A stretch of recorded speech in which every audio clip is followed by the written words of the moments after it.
Hi everyone, it is what 9 at night while I'm doing this. I can't look at the camera because I know I'm supposed to look there, but the screen's there. I thought I'd update you Patreons. I think you needed a reason why I've not been so active lately. Some of you will know. First of all, last year my mum broke her hip. She's got very severe dementia now. She's in bed most of the time. She doesn't get up. She doesn't really recognise anybody, anything, can hardly eat or drink.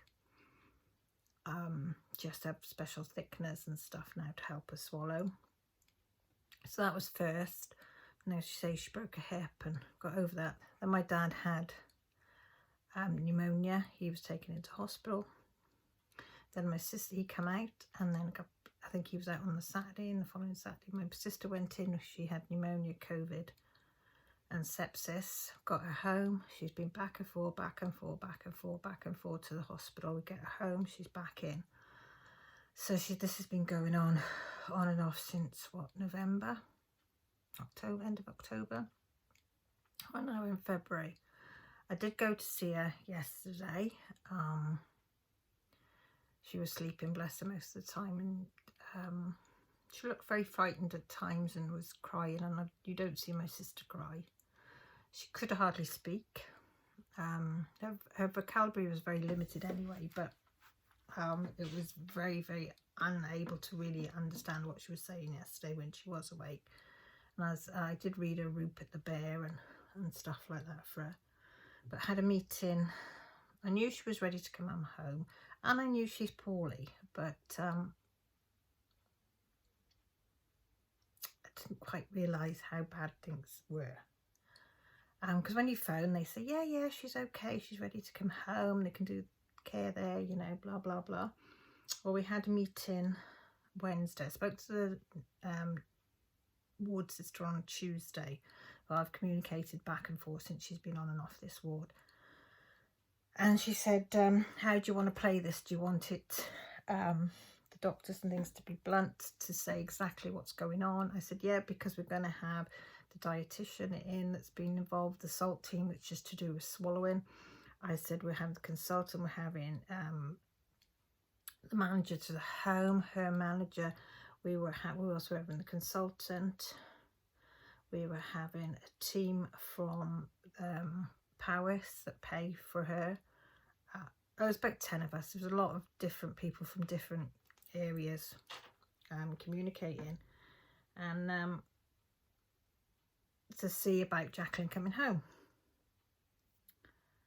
and what happens if she get readmitted, because she keeps having the same problem. She keeps aspiring, so she gets aspiration pneumonia she keeps getting at the moment, because she's had bacterial pneumonia, sepsis, COVID.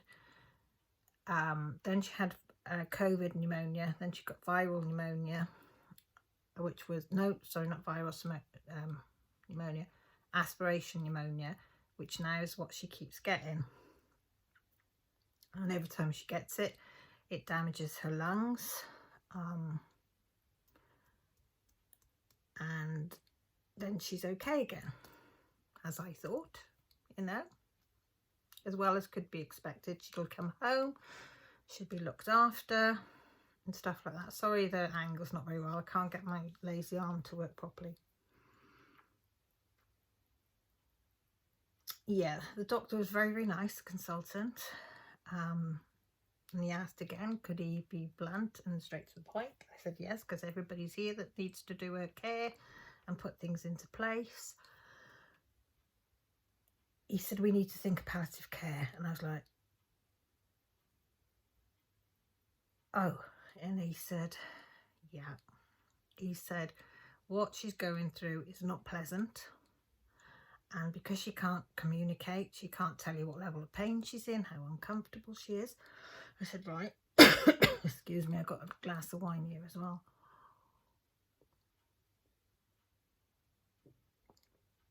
And because she's aspirating, and they don't know whether it's aspiration from her saliva, whether she's bringing up stuff from her stomach. She can't have a peg, which would be feeding through the stomach, because that would not take the aspiration away. It would take the problem with swallowing, but it wouldn't take the aspiration away. And the only pleasure she has in life now is having something to eat, and that's with extreme thickener in it. She can't do a jigsaw, she can't do pegboards that she used to, she can't do word stitches because her brain just doesn't recognise how to do it anymore. But she enjoys to have like ice cream and stuff like that. So I thought, right. So I said, well, what do you mean palliative care? And he said, with trouble with aspiration, especially when you don't know exactly where it's coming from, is she's going to aspirate. And he said, she is going to. It's a matter of time. It's just when it's going to happen. She will aspirate so badly that it will kill her. I'm like, right. He said, it might not. He said, it could be in an hour. It could be in a day. It could be a week, a month. It could be up to a year. He said, we don't know.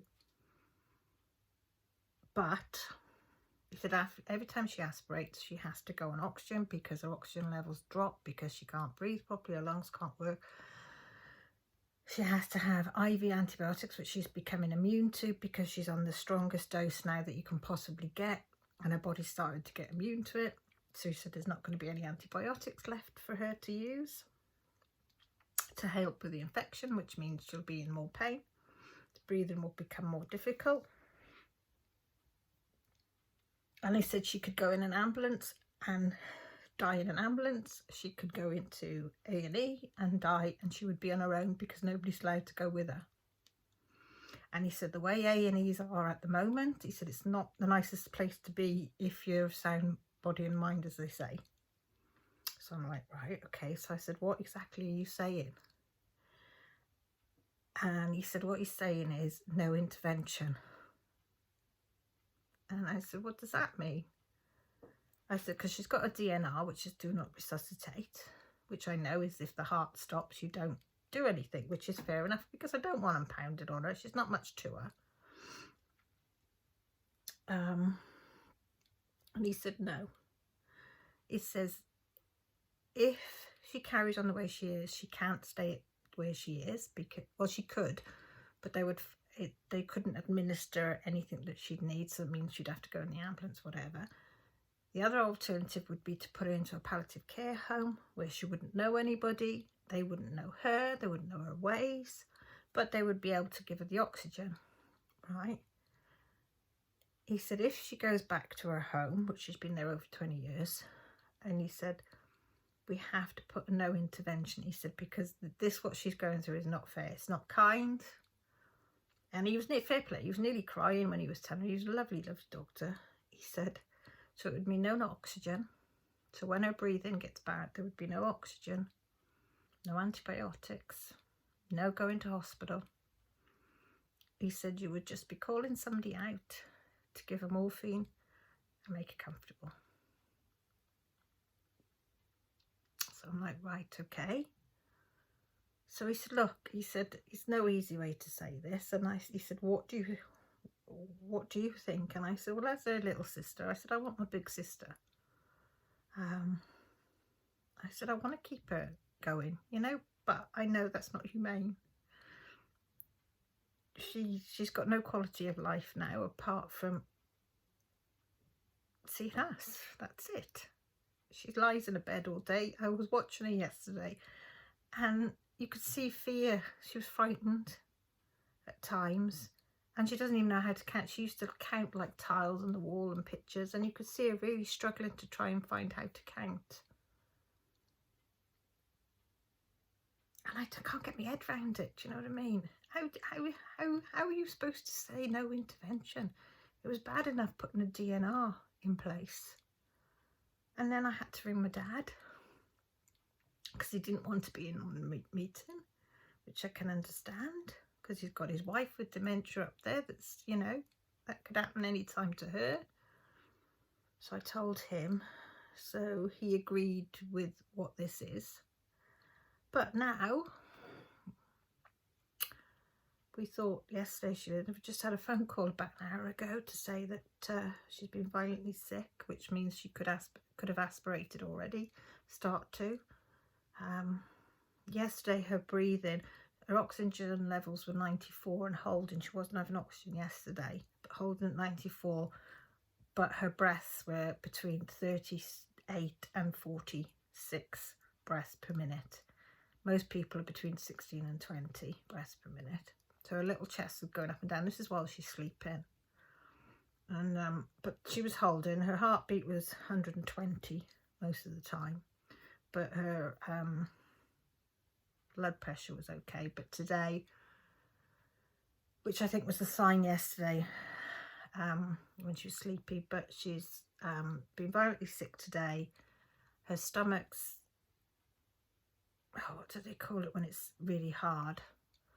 Her bowels are in the right state, so I don't know whether they're shutting down or whatever, but she's having like special stuff to help her bowels, help her every, you know, all that sort of stuff. Not going into gory details, but she has all that, and that's been working fine, so they don't know what's gone wrong there.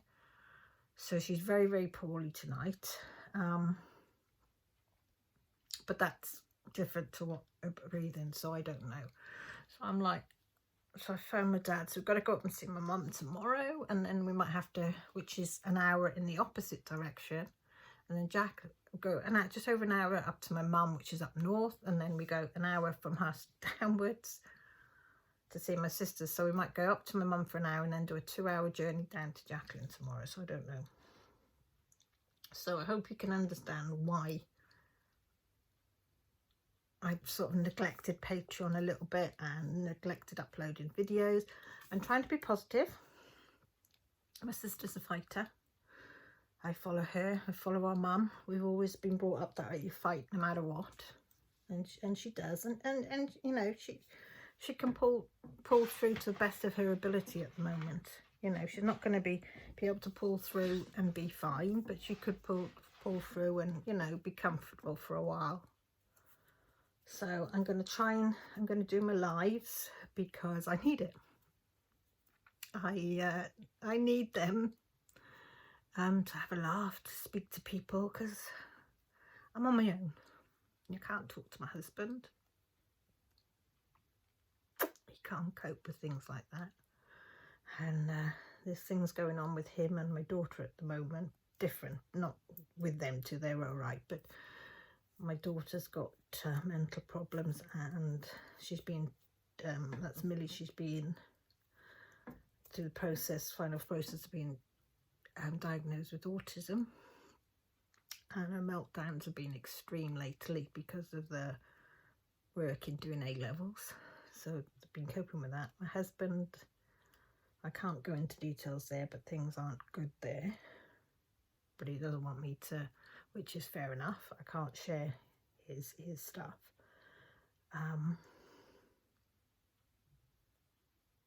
So I'm not coping too good, if I'm honest, but I've got you lot, and I can't say how grateful I am to each and every one of my Patreons.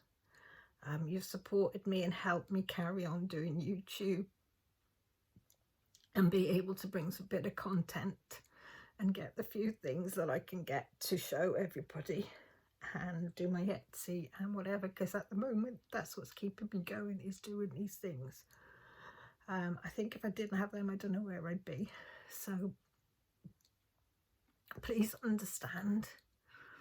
I'm going to put this out to all my Patreons, because I think each and every one, no matter what tier or whatever support you give me, you all need to know what's going on. I'm not going to broadcast all this. I will give an outline of what's been going on, but I thought I'd tell you a lot, because I've only got a few of you and you've been really good to me.